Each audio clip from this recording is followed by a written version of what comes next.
الرحیم السلام علیکم ناظرین، محفل گفتگو پروگرام گوشہ ادراک میں آپ کو خوش آمدید کہتا ہوں۔ آج 27 جنوری ہے، 13 جمادی الثانی ہے اور بدھ کا روز ہے۔ پروردگار کی بارگاہ میں دعا گو بھی ہوں اور پر امید بھی ہوں کہ پوری دنیا میں آپ جہاں کہیں بھی ہوں گے صدقے میں محمد و آل محمد علیہ السلام کے خیر و عافیت سے ہوں گے۔ ناظرین، یہ ہمارا نیا پروگرام ہے گوشہ ادراک، اور اس پہ ہم نے گزشتہ ہفتے سے اسلام اور جمہوریت کے عنوان سے اس کی گفتگو ہم نے شروع کی، جس میں کچھ پوائنٹس جو زیر بحث لائے گئے وہ تھوڑی سی آپ کی میموری کو ریفریش کرنے کے لیے، یاد دہانی کے لیے، تاکہ اپنی گزشتہ ہفتے کی گفتگو سے جو ہے وہ کنیکٹ کیا جا سکے۔ ہم نے بات کی تھی جمہوریت کا تصور جو ہے وہ کس طرح سے پیدا ہوا، لبرل ڈیموکریسی کیا ہے، لبرل ڈیموکریسی کے نتائج اور اس کی خصوصیت کیا ہیں، اسلام پر جمہوریت پر ہونے والے اعتراضات کیا ہیں، اور بعض لوگ اسلام میں بادشاہت کے جو ہے وہ قائل ہیں۔ ان تمام چیزوں کے اوپر بات ہوئی تھی۔ بنیادی طور پر جو رینیسنس موومنٹ ہے جو کہ 1500 to 1600 AD میں شروع ہوئی، بنیادی طور پر اٹلی سے اس کا آغاز ہوا، اور دیکھتے ہی دیکھتے پورے یورپ میں یہ پھیلتی چلی گئی۔ لوگوں کا مسئلہ اہل کلیسا کے ساتھ تھا، مگر ریئیکشن جو ہے وہ مذہب کے اوپر آیا، اور لوگوں کے اندر یہ چیز پیدا ہوئی کہ کوئی سپر نیچرل جو ہے وہ قوت کی ہمیں ضرورت نہیں ہے، بلکہ انسان کو انسان ہی کی حکومت کے ذریعے سے ڈیل کیا جا سکتا ہے۔ تمام چیزوں پہ گفتگو ہماری جاری و ساری ہے، اور ہمارے ساتھ اس موضوع کے اوپر بات کرنے کے لیے، اسلام اور جمہوریت کو مزید جو ہے اس ٹاپک کو آگے بڑھانے کے لیے ہمارے ساتھ موجود ہیں علامہ سید نجم الحسن نقوی صاحب۔ ایک مرتبہ پھر آپ کو پروگرام میں خوش آمدید کہیں گے اور ابھی خدمت میں سلام عرض کریں گے۔ السلام علیکم ورحمۃ اللہ وبرکاتہ۔ بہت شکریہ قبلہ۔ تھوڑا سا ہم نے خاکہ پیش کیا کہ پچھلے فرسٹ ایپیسوڈ میں ہماری کیا گفتگو ہوئی تھی، تاکہ جو ہمارے ناظرین جو پچھلے ہفتے ہمارے ساتھ موجود تھے وہ بھی جڑ جائیں، اور جو نئے ناظرین ہیں ان کے بھی اذہان عالیہ تک یہ بات پہنچ جائے کہ ہمارا موضوع کیا ہے اور ہم کن خطوط کے اوپر، کن سطور کے اوپر جو ہے وہ معروضات کی خدمت میں پیش کر رہے ہیں۔ تو قبلہ تھوڑا سا خاکہ آپ بھی اگر پیش کر دیں پچھلے پروگرام کا، تو پھر اس کو آگے ہم جو ہے گفتگو کو بڑھائیں۔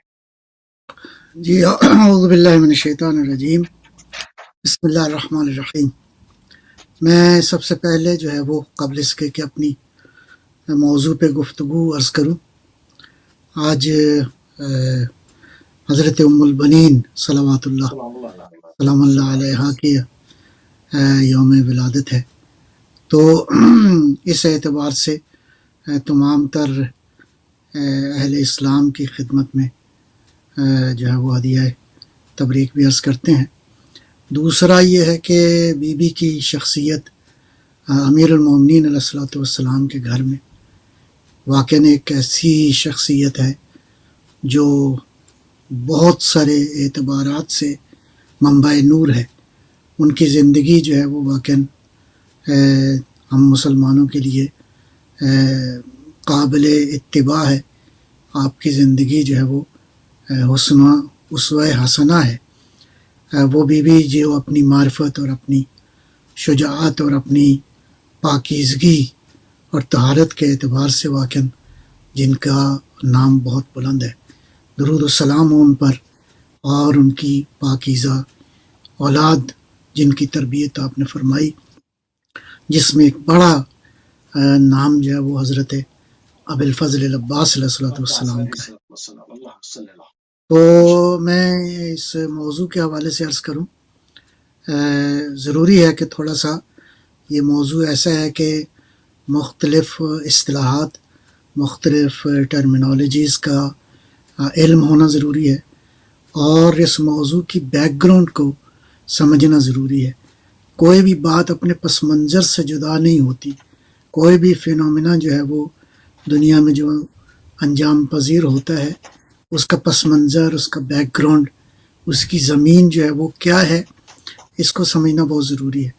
جب ہم اسلامی طرز حکومت یا اسلامی نظام یا اسلام جو ہے وہ کسی ایک معاشرے کے لیے کیا نظام کی بحث کرتا ہے، تو ہمیں موجود جو سسٹمز ہیں ان کا پہلے جائزہ لینے کی ضرورت ہے۔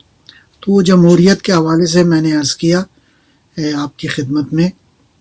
اگر ہم مزید ایک دو نقطے میں اس میں اضافہ کروں، اگر ہم پورے مشرق اور مغرب کا جائزہ لیں تاریخی طور پر، ایک بہت ہی اجمالی صورتحال کے حوالے سے، تو ویسٹ میں رومن امپائر کا ایک بہت لمبا دورانیہ ہے، تقریباً 400 عیسوی سے لے کر 1400 تک، اور اس کے بعد رومن امپائر جو ہے اس کا زوال ہوتا ہے۔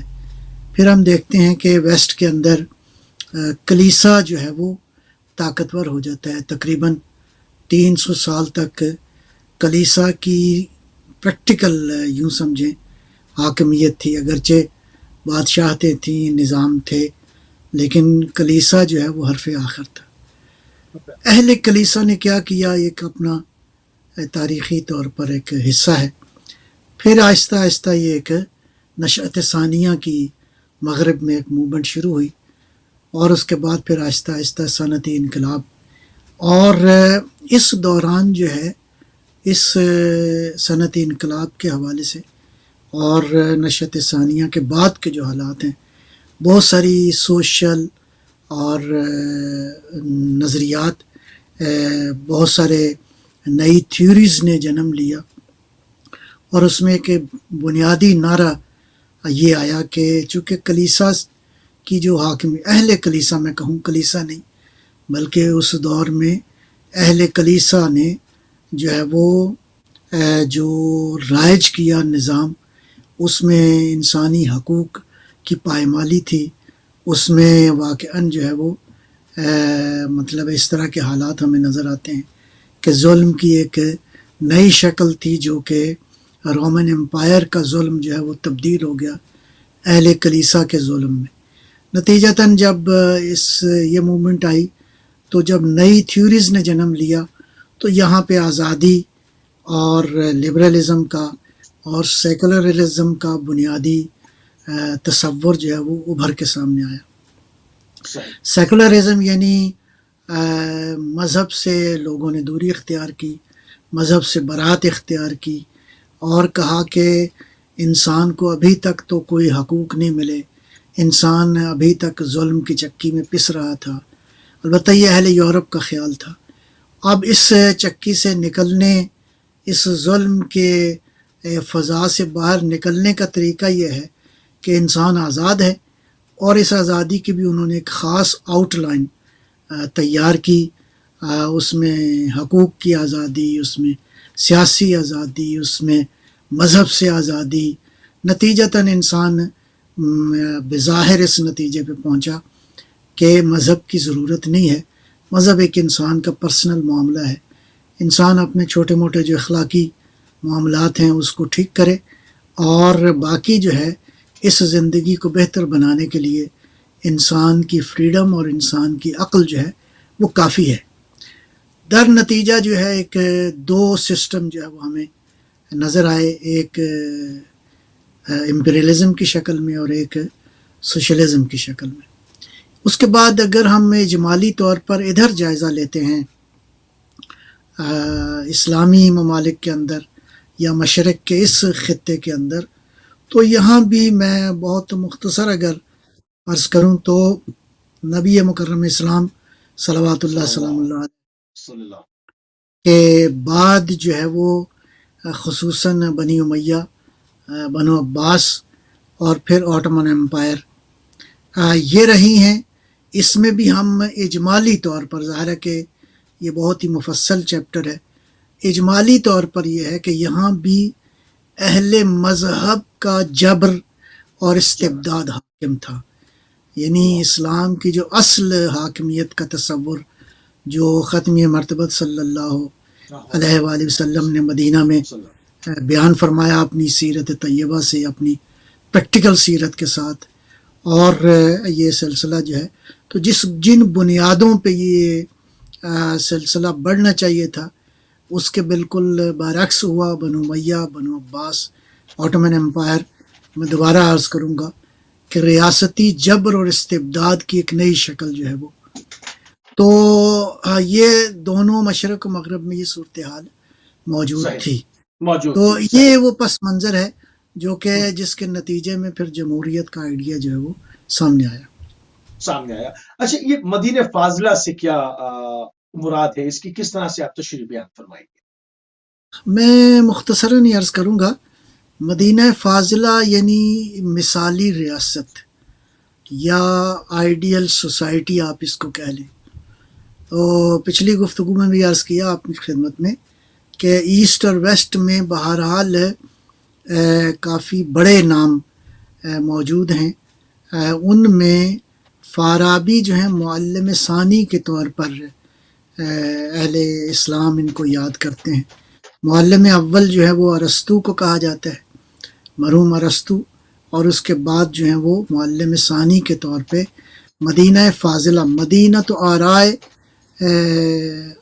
اہل المدینۃ الفاضلہ. تو یہ انہوں نے اس ٹاپک پہ کافی گفتگو کی ہے، اگرچہ ہمیں چند ایک نام اور بھی نظر آتے ہیں.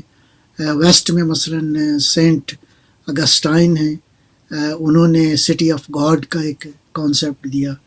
پھر سر تھامس مور ہیں جنہوں نے یوٹوپیا کا ایک کانسیپٹ جو ہے وہ بحث کیا.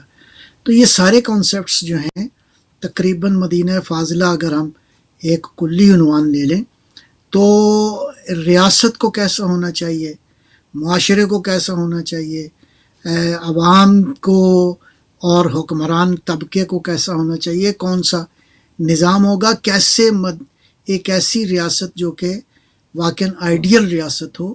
تو مدینہ فاضلہ سے مراد وہی آئیڈیل ریاست ہے. میں عرض کروں کہ خود مرحوم فارابی نے اس کے مقابلے میں چند ایک اصطلاحات استعمال کی ہیں، جیسے مدینہ جاہلہ، یعنی مدینہ فاضلہ وہ ہوگا جو مدینہ علم ہو، یا مدینہ فاسقہ یعنی گناہوں والا معاشرہ. اس کے مقابلے میں اس کا مطلب ہے مدینہ فاضلہ کا معنی یہ ہے کہ ایک پاکیزہ معاشرہ. تو مدینہ فاسقہ، مدینہ جاہلہ، مدینہ، تو یہ بالمقابل جو ایک تصور ہے اس کے مقابلے میں ایک مدینہ جو فاضلہ کا تصور ہے. لہٰذا اس تصور کو مختلف لوگوں نے بحث کیا ہے. اس کی ایک جدید شکل بھی ہے، میں انشاءاللہ آئندہ گفتگو میں عرض کروں گا. صحیح. اچھا، جمہوریت پہ علمی اعتراضات وارد کیے جاتے ہیں، ان میں سے کچھ کی اگر آپ اس میں کچھ چیزیں تفصیلاً اگر آپ بیان فرمائیں تاکہ اس موضوع کو مزید جو ہے وہ کھولا جائے، کیونکہ بہت سارے لوگ اس وقت بادشاہت کے قائل بیٹھے ہیں، جمہوریت کے قائل بیٹھے ہیں، مگر جمہوریت کے بھی کانسیپٹس وہ نہیں جانتے. پھر اس کے اندر بھی بہت اس کے اندر پرابلم ہے. تو اس پہ کوئی علمی اعتراضات اگر ہم پیش کر پائیں قبلہ.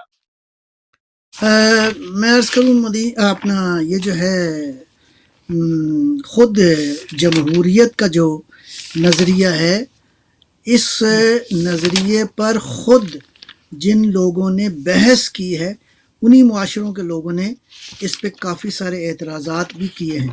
میں چند ایک جو ہے وہ آپ کی خدمت میں عرض کرتا ہوں. سب سے پہلا جو اعتراض ہے اس جمہوریت کے نظام کے اوپر، وہ یہ ہے کہ اس نظام میں ہم دیکھتے ہیں کہ قومی وحدت جو ہے وہ ختم ہو جاتی ہے. یعنی جب آپ پارٹیوں کو کہتے ہیں کہ وہ آئیں اور آ کے میرا مطلب ہے وہ حکومت کریں، تو قوم جو ہے وہ جتنی پارٹیاں زیادہ ہوں گی اتنا ہی قوم جو ہے وہ تقسیم ہو جائے گی. لہذا سب سے پہلا ایک علمی واقعاً اور عملی جو اعتراض ہے وہ یہ ہے کہ قومی وحدت جو ہے وہ پارا پارا ہو جاتی ہے، اور نتیجتاً ایک انارکی کی ایک کیفیت، ایک داخلی جنگ جو ہے اس کی کیفیت. تازہ ترین واقعات بھی آپ کے سامنے ہیں کہ پارٹیوں کا جو اختلاف ہے وہ آہستہ آہستہ کیا ہوتا ہے کہ قوم جو ہے وہ تقسیم ہو جاتی ہے. دوسرا جو اعتراض ہے وہ بنیادی طور پر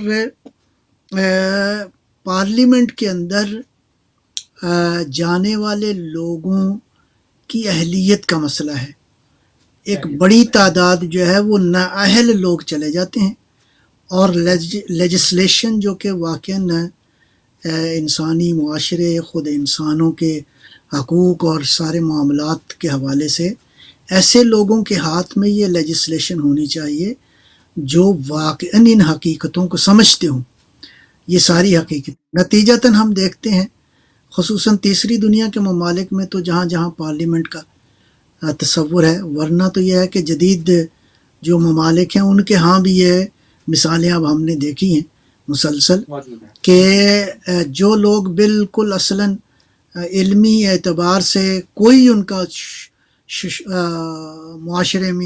معاشروں کے اندر مقام نہیں ہے، وہ چلے جاتے ہیں اور قوم کی تقدیر کا فیصلہ کرتے ہیں. یہ دوسرا اعتراض ہو گیا. تیسرا جو اگلا ایک اعتراض ہے، بنیادی طور پہ جی ہاں، بنیادی طور پر یہ عوام فریبی ہے. یہ عوام کی عوام پر حکومت نہیں ہے، بہت ہی واضح ہے. اس میں یہ خالی فریب ہے، دھوکہ ہے کہ عوام بیچاروں کے ہاتھ میں تو کچھ نہیں ہے سوائے اس کے کہ وہ کچھ لوگوں کو انتخاب کر کے دے دیتے ہیں اختیار، جاؤ بھی ہماری تقدیر کے فیصلے جیسے آپ کی مرضی ہے وہ کرو. نتیجتاً یہ ہے کہ یہ بھی ایک اعتراض جو ہے وہ کیا گیا ہے. اس کے بعد میں عرض کروں کہ اصلاً اکیڈمیکلی جو ہے وہ جمہوریت کا جو مفہوم ہے، جو اس کا کانسیپٹ ہے، اس کی ڈیفینیشن میں کافی ایمبیگوٹی پائی جاتی ہے. جمہوریت کیا ہے؟ جمہوریت کی کئی شکلیں جو ہیں دنیا کے اندر رائج ہیں، اور علمی اعتبار سے کسی نے کہا یہ اکثریت کی حکومت ہے، کسی نے کہا یہ قانون کی حکومت ہے، کسی نے کہا یہ پارٹیوں کی حکومت ہے. تو یہ تین بڑے مطلب ہے حکومت کے. اچھا، یہاں پر جی ایک سوال یہ پیدا ہوتا ہے کہ جہاں پر ہم اسلام کی بات کرتے ہیں، ایک مسلمان کی بات کرتے ہیں، ایک اسلامی ذہن کی، یعنی جب انسان یا بائی برتھ مسلمان پیدا ہو یا اسلام کو سمجھ کے اور کنورٹ ہو اور اسلام لے آئے، وہ اپنے آپ کو مسلمان کہنا شروع کرے، دونوں صورتوں میں ایک بنیادی چیز اس کے اندر ملتی ہے کہ انسان کی جو انسان کا وجود ہے وہ خدا کے لیے ہے. انسان کا وجود پروردگار کے لیے ہے. اس کا اپنا وجود پر بھی اپنا وہ نہیں، ورنہ خودکشی حرام نہ ہوتی. یعنی اس کا پیسہ، اس کا مال، اس کی جان، اس کی عزت، اس کی آبرو، اس کی امنگیں، وہ تمام چیزیں خدا کے لیے ہیں. وہ خدا کے لیے اپنا وجود رکھتا ہے. جب خدا کی جانب سے اشارہ ہو وہ اپنی جان جو ہے وہ آمادہ رکھتا ہے. تو یہاں پر انسان کو خدا نے خلق کیا. ہمارا بنیادی کانسیپٹ ہے کہ وہ آزاد خلق کیا. انسان کو کسی دوسرے انسان کی غلامی میں بنام جمہوریت ہو یا کسی اور سلوگن کے ساتھ ہو پیش نہیں کیا. انسان کے اوپر حاکم اللہ کی ذات ہے. تو مسلمان معاشرے کے اندر یہ انسانیت کس طرح قائل ہو گئی کہ وہ دوسرے انسانوں کے کو اپنا حکمران منتخب کر لے؟ یہ تو اسلام کے جو آئیڈیالوجی ہے اس کے رول سے انحراف ہے، بالکل سیدھا سیدھا. بہت ہی خوبصورت پہلو آپ نے تو وہ فرمایا ہے سوال کی صورت میں. اس پہ مفصل بات ہم کریں گے انشاءاللہ، لیکن میں مجموعی طور پر تمام تر معاشرے، چاہے ان کا دینی حوالے سے کوئی بیک گراؤنڈ ہے یا دینی بیک گراؤنڈ نہیں ہے، تمام تر ایتھیسٹ سوسائٹی اور تمام تر ریلیجس سوسائٹی، آج ہم دیکھتے ہیں کہ دو ہی طرح کے انسان اس دنیا کے اندر رہتے ہیں. ایک وہ ہیں جو کسی مذہب کے قائل ہیں، ایک وہ ہیں جو کسی بھی مذہب اور کسی بھی دین یا کسی بھی آسمانی پیغام کے قائل نہیں ہیں. میں عرض کروں بنیادی جو نقطہ ہے وہ اس انسان فہمی کا ہے. انسان کو ہم کیا سمجھتے ہیں؟ آیا یہ انسان زمینی مخلوق ہے اور اس کا کوئی عالم غیب سے کوئی تعلق نہیں ہے، یا عالم بالا سے اس کا کوئی لینا دینا نہیں ہے؟ انسان کا مجموعی طور پر وجود کیا ہے؟ لہٰذا انسان شناسی یہاں پہ ایک بہت بڑا مسئلہ ہے. انسان شناسی یعنی انسان کس اینگل سے، ایک میٹیریلسٹک اور سبسٹنس ہے یا ایک میٹا فزیکل وجود ہے؟ تو جب ہم قائل ہو جائیں گے کہ انسان کی حقیقت کیا ہے، تو اب ہم آئیں گے کہ یہ انسان کی حقیقت ہے، اس انسان کے یہ حقوق ہیں، اس کی شخصیت کو اس انداز سے اب کون سا قانون ہے جو اس انسان کو آزادی، حقیقی آزادی اور اس کی جو شخصیت ہے اس کو نکھارنے کے لیے ہمیں کون سا سسٹم چاہیے. لہٰذا یہاں پہ بحث، بنیادی بحث دو طرح سے ہے. ایک نقطہ نظر یہ ہے کہ انسان خالی مادی وجود ہے، انسان ایک میٹیریلسٹک سبسٹنس ہے، انسان ایک باقی جانوروں کی طرح ایک جانور ہے، اور دوسرا نظریہ یہ ہے کہ انسان میٹر پلس میٹا فزکس، انسان کا وجود مادی بھی ہے. دین یہ کہتا ہے کہ انسان کا وجود مادی ہے، نتیجتاً اس کی مادی ضروریات ہیں. انسان کا وجود میٹا فزیکل ہے، لہٰذا اس کی روحانی اسپرچل ضروریات بھی ہیں. انسان ایک ایسا وجود بھی رکھتا ہے جس کا تعلق عالم مادہ سے نہیں ہے. تو یہ دو بنیادی طور پہ آراء ہیں. تو اس کی طرف انشاءاللہ مزید بھی ہم جائیں گے. یعنی روح اور جسم کا جو امتزاج ہے، جو اس کا مرکب بنتا ہے، اس کی دو خصوصیت ہے. جس طرح انسان جسمانی طور پہ بھی بیمار ہوتا ہے، روحانی طور پہ بھی بیمار ہوتا ہے. مگر سوسائٹی کے اندر ڈویژن ہے، بعض لوگ دونوں کے قائل ہیں، بعض لوگ صرف مادے کے قائل. بہت خوبصورت اسلام یا دین یا مذہب جو ہے وہ بنیادی طور پر انسان کی ان دونوں حیثیتوں کو مانتا ہے، ان دونوں حیثیتوں کی حقیقت کو بیان کرتا ہے کہ انسان جو ہے باقی مخلوقات جو دنیا میں ہمیں چلتی پھرتی نظر آتی ہیں اس طرح کی ایک مادی وجود بھی رکھتا ہے. نتیجتاً اس کی نیڈز، اس کی ریکوائرمنٹس، اس کی جو ضروریات ہیں وہ مادی ہیں. یعنی اس کو روٹی چاہیے، اس کو مکان چاہیے، اس کو پانی چاہیے، اس کو ہوا چاہیے، وہ جو بنیادی ترین ضروریات ہیں. اس کے ساتھ ساتھ اس کی ضروریات مانوی بھی ہیں. مثلا ایجوکیشن اس کی مانوی ضرورت ہے.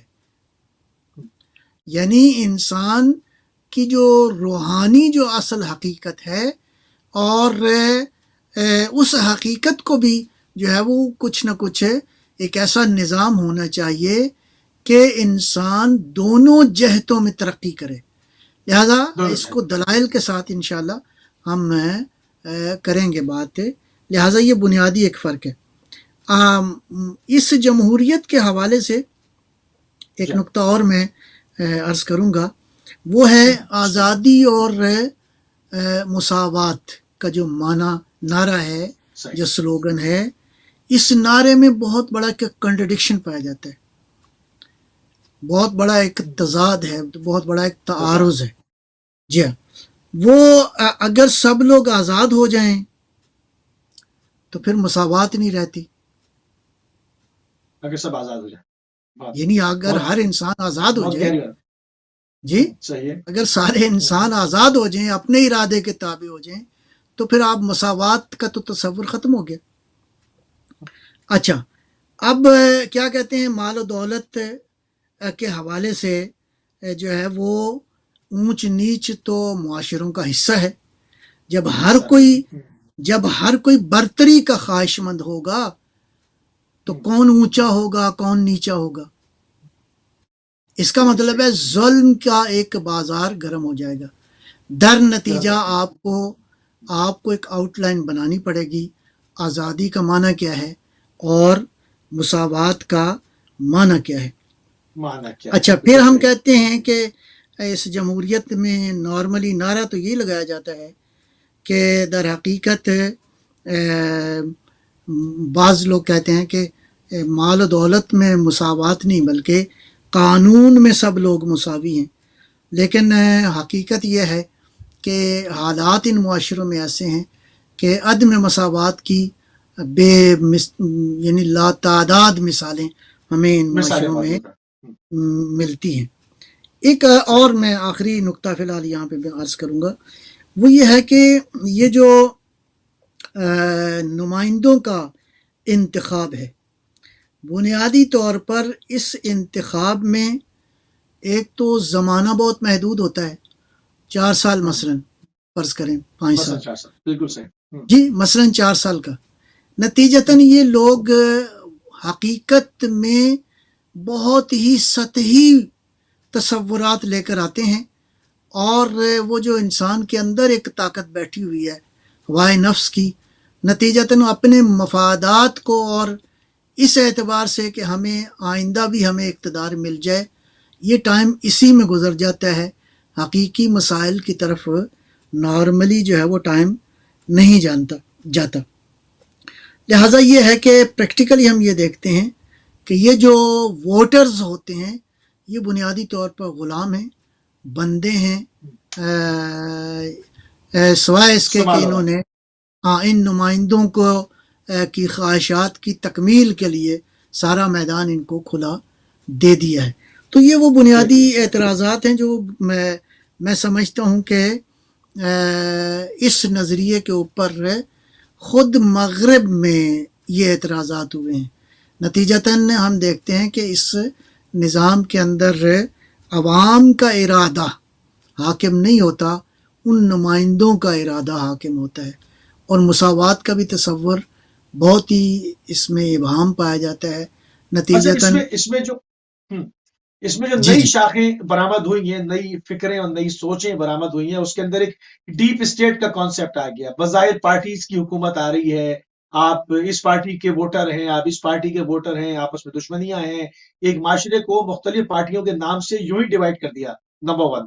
اب اگر کوئی پارٹی آ بھی رہی ہے تو اب ایک اور بات شروع ہو رہی ہے کہ یہ فلانی پارٹی کے فلاں صاحب کو ڈیپ اسٹیٹ لے کر آئیے، ان کے فلانی ملک کے اندر اسٹیبلشمنٹ کے ساتھ اتنے پرانے تعلقات ہیں.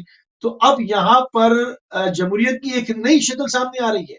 مطلب انسان جو ووٹ دے رہا تھا اس کی سمجھ میں نہیں آ رہا کہ میں نے جو ووٹ دیا ہے اس بنیاد پر یہ فیصلہ ہوا ہے یا ڈیپ اسٹیٹ کا جو راگ الاپا جا رہا ہے وہ لے آئے. انہوں نے ہمارے ووٹ تبدیل کر دیے. کیا کیا گیا ہے؟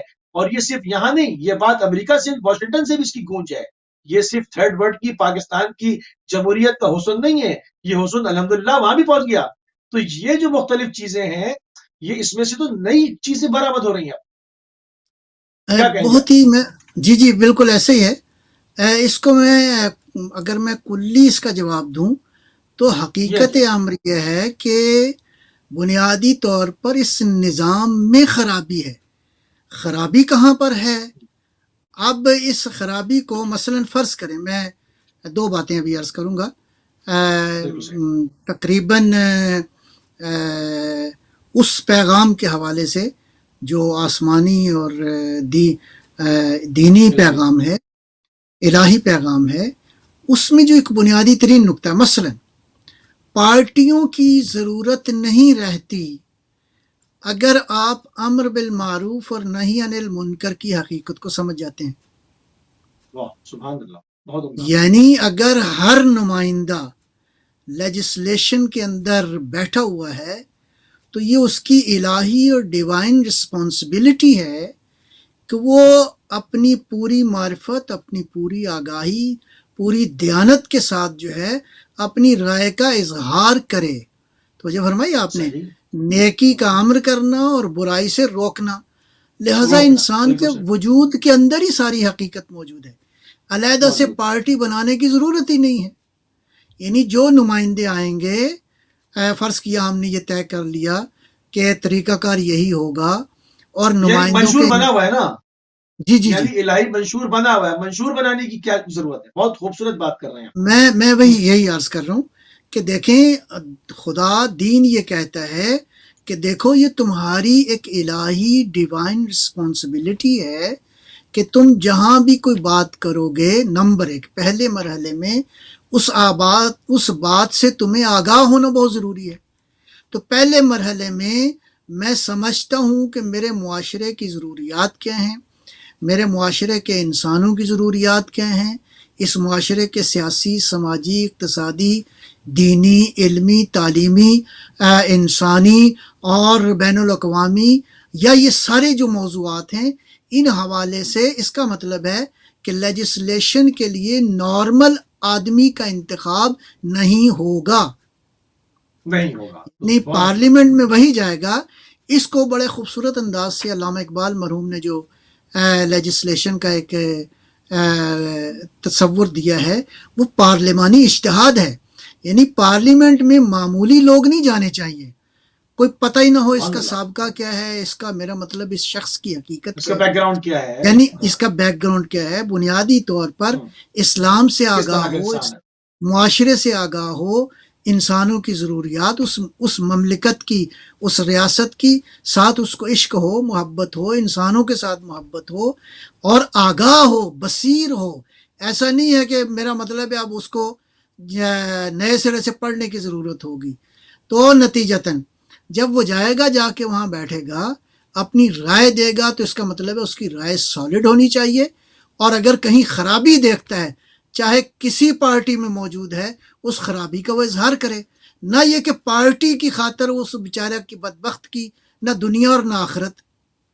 نتیجتاً سب سے بالکل پہلے مرحلے میں اگر واقعاً امر بالمعروف کی حقیقت کو ہم سمجھ جائیں تو لہٰذا پارٹیوں کی ضرورت ہی نہیں بہت رہتی۔ عمدہ، جی جی بہت بالکل بہت خوبصورت بات، بہت ہی خوبصورت بات ہے، اور یقیناً اس سے بہت سارے گوشے جو ہے وہ ابھی اور واضح ہوں گے۔ ہمارے پروگرام کا بھی نام گوشہ ادراک، اسی لیے ہم نے اس کو چوز کیا ہے کہ اس میں سے کوپلیں پھوٹیں گی آپ کے ذہن کے اندر، آپ کے اذہان کے اندر جو ہے نا، اس پہ سوالات پیدا ہوں گے، چیزیں کھولیں گی کہ آخر ہم کس سسٹم کے پیچھے ہم کو لگایا ہوا ہے، کہ جس کے اندر ایسے لوگ ہم پر حاکم آ رہے ہیں۔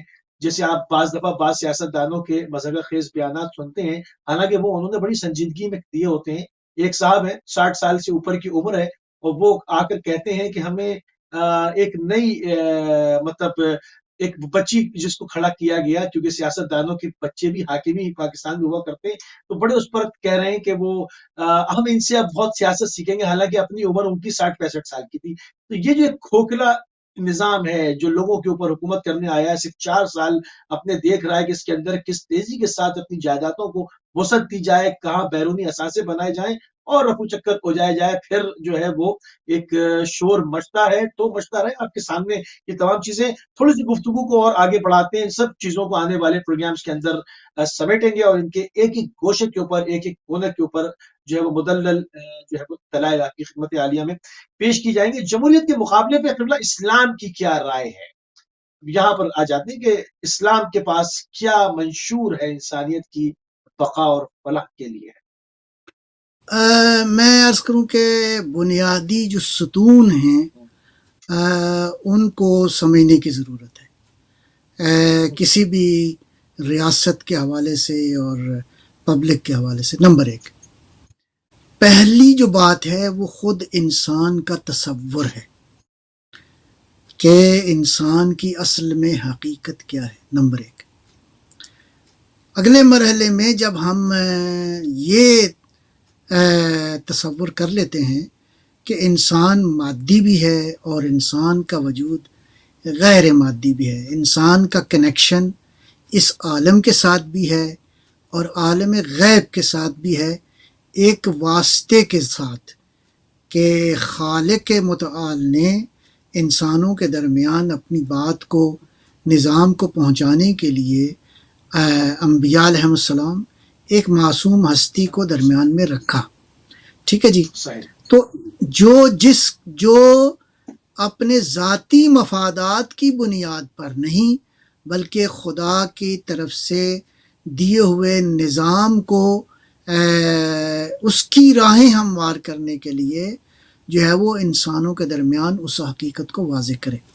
لہٰذا یہ بہت سادہ، طبیعی اور بہت ہی گہرا مطلب ہے کہ جب انسان یہ سمجھ لیتا ہے کہ میرے لیے وہی فارمولہ بہترین ہے جو میرے خالق نے میرے لیے بنایا ہے، تو اب خالق کے حضور جھکنا ہی در حقیقت آزادی ہے، در حقیقت انسان کی نجات ہے، اس لیے کہ انسان کے وجود کے ذرے ذرے سے، اس کی ساری حقیقت سے اس کا خالق آگاہ ہے۔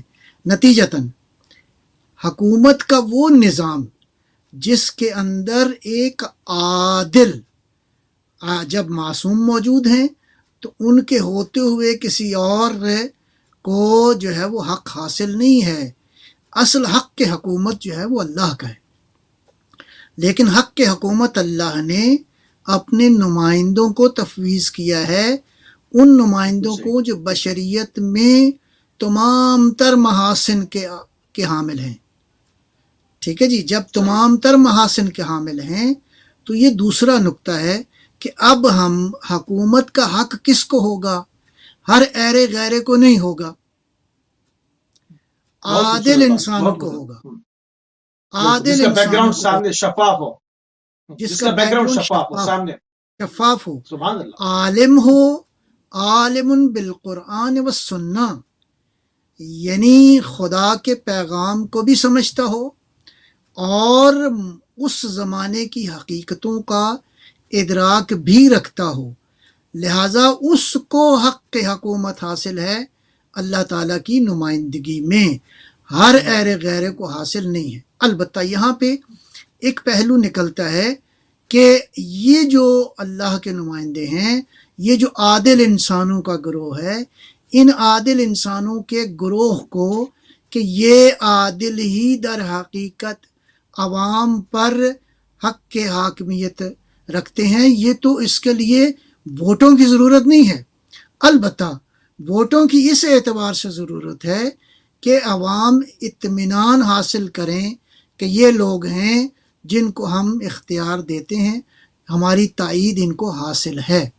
میں بہت ہی سادہ حوالے سے فی الحال عرض کروں گا، اسی نظام حاکمیت کے حوالے سے سرکار دو عالم صلی اللہ علیہ وآلہ وسلم نے ہماری رائے یہی ہے، دلائل کے ساتھ ہماری رائے یہ ہے کہ امامت در حقیقت اسی حاکمیت کا ایک پہلو ہے کہ 1,24,000 کے مجمع میں ختمی مرتبت نے یہ اعلان فرمایا اور 1,24,000 مسلمانوں کے مجمع میں سب نے وہاں پہ حمایت کی، کسی نے انکار نہیں کیا، گویا نبی اکرم صلی اللہ علیہ وآلہ وسلم اپنے بعد اہل ترین رہبر، اہل ترین حاکم، اہل ترین عادل ترین انسان کا تعارف کروایا کہ میرے بعد سارے معاملات جو ہیں یہ ڈیل کریں گے، ٹھیک ہے جی۔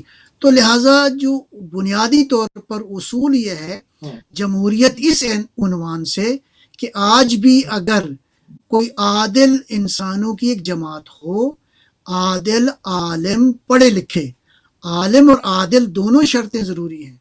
آپ دیکھیں کہ یہ عدالت اتنی اہم ہے کہ یعنی ایک گناہگار کس طرح سے ایک سزا دے گا جو وہی فعل وہ خود کرتا رہا ہو، اس کے لیے نسبت شرط ہے۔ ابھی تک مسلمانوں کی یہ بات کیوں سمجھ میں نہیں آئی، اس کے اوپر اعتراض کرتے ہیں۔ اگر عصمت نہ ہو اور وہ خود ہی اس طرح کا گنہگار ہو جس طرح سے آج حاکم بنے بیٹھے ہیں، تو وہ کس طرح سے کسی گنہگار کے گریبان تک ہاتھ ڈالے گا؟ وہ تو کھڑے ہو کے کہے گا کہ یہ اگر خالی میں نے کیا ہے تو تم بھی کرتے رہے۔ یہ تو بہت واضح سی بات ہے، سادہ بات ہے یہ، مگر سمجھ میں میں عرض نہیں کروں آتی کہ لوگوں کو۔ پہلا مرحلہ تو وہی میں نے عرض کیا کہ جب معصوم موجود ہیں تو ان سے اولا کوئی اور نہیں ہے۔ فرض کیا آج معصوم بظاہر موجود نہیں ہیں، پردہ غیب میں ہیں، تو آج کیا ہوگا؟ آج یہی ہوگا کہ بنیادی طور پر یہ جو تھیوری امام خمینی نے پیش کی ہے، اس کا علمی جائزہ لینے کی ضرورت ہے، نہ اس لیے کہ وہ ایک شیعہ لیڈر تھا، اگرچہ وہ ان کے اعمال خالص ایک شیعہ لیڈر کے عنوان سے نہیں تھے، بلکہ یعنی امام خمینی ایک ایسی ہماگیر شخصیت کے حامل تھے کہ دنیا میں سکھوں نے، دنیا میں آزادی کی تحریکوں کے جتنے لوگ تھے انہوں نے سب کو، بلکہ عیسائیوں نے، یہ بہت ساری مثالیں موجود ہیں کہ وہ they considered him as their leader۔ لوگوں نے امام خمینی کو اپنا لیڈر، اس لیے کہ امام خمینی نے وہی قرآنی نعرہ بلند کیا، انبیاء کی دی ہوئی تعلیمات، وہ تھا دنیا کے پسے ہوئے انسان، مستضعفین جہان، توجہ فرمائی آپ نے، جس میں کوئی چھوٹے دائرے ہیں ہی نہیں۔ نتیجتاً آج ہم یہ کہتے ہیں کہ جن لوگوں کے اختیار میں جی ٹھیک ہے، جن لوگوں کے اختیار میں یہ حکومت ہونی چاہیے وہ عادل ہوں۔ جب عادل ہوں گے تو اب ان کے لیے ایک حمایت کا ووٹ چاہیے پبلک کی جانب سے، تاکہ جب وہ حکومت کے معاملات کو چلائیں تو پورے کانفیڈنس کے ساتھ چلائیں۔ صحیح، بالکل صحیح۔ تو یہاں پر ناظرین جو ہے وہ گفتگو کو آج موقوف کریں گے اور انشاءاللہ اسی گوش ادراک کے اندر اسلام اور جمہوریت کی اس عمدہ بحث کو جو ہے وہ آگے بڑھائیں گے اور مختلف ان تمام گوشوں کے اوپر نگاہ ڈالیں گے جہاں سے آپ جو ہے وہ ووٹرز اپنے سلیکٹ بھی کرتے ہیں اپنے حکمرانوں کو اور پھر اس کے ساتھ احتجاجات بھی کر رہے ہوتے ہیں۔ ہم انتہائی مشکور اور ممنون ہیں علامہ سید نجم الحسن نقوی صاحب کے کہ آپ نے اس بہترین موضوع کے اوپر جو کہ عوام کی خالصتاً اس وقت ضرورت ہے کہ وہ جاننا چاہتے ہیں کہ کس طرح سے زندگی بسر کریں، کس طرح سے ان کے مسئلوں کا حل موجود ہو، اس کو قرآنی اور ان تمام جو ہے وہ اصلاحات کے ساتھ جو ہے وہ آپ ایک مدلل دلائل کے ساتھ جو ہے اس پروگرام کے ذریعے سے پیش فرما رہے ہیں۔ ناظرین، ہمارے پروگرام کا ٹائم تمام ہو گیا ہماری اور آپ کی۔ اگلی ملاقات انشاءاللہ کل